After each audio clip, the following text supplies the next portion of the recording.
क्यों रे सौतन, तो अभी तक यहीं पर है, गई नहीं? अरे हम काहे जाए, ये हमार घर है, हम यही से रहे और अपन संसार बसाई। सुन, मुहे में कर खा पतवावा खातिर तैयारी कर ले।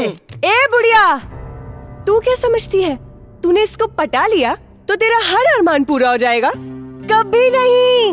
नीरव मेरा पति है, मेरा। इस छिपकली को कभी भाव नहीं देगा। तेरा कोई सपना पूरा नहीं होगा। अरे हम पूरा करे बम्मा जी के सपना।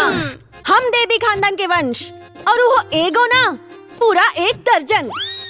और ओकरा बाद तोहरा के नौकरानी बना के अपना लइकन के टट्टी धुलवाई। चल दुल्हन, बड़ा हिली है बतियावे।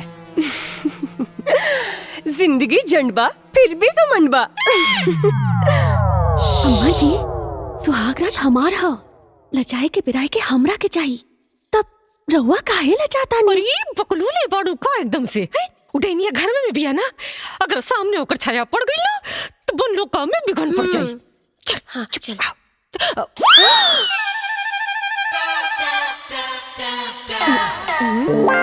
जा जा।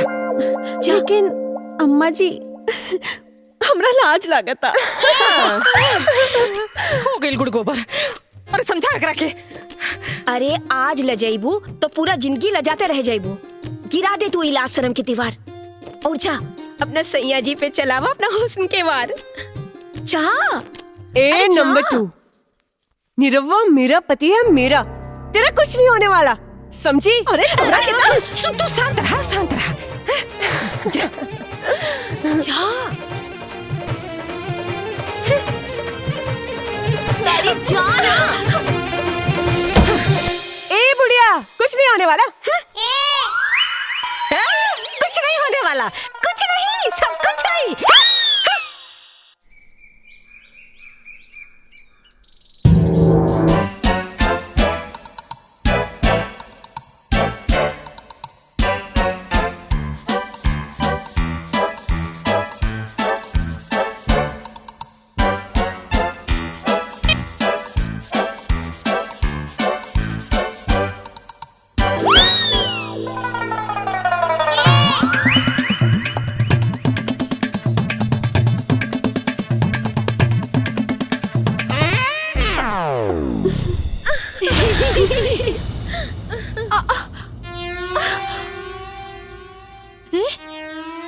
दीदी लागत बना कि इनके एक ही रात में हालत खराब हो गई भाई।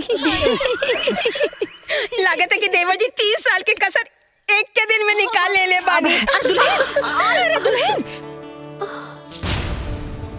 करिया दुखाते का?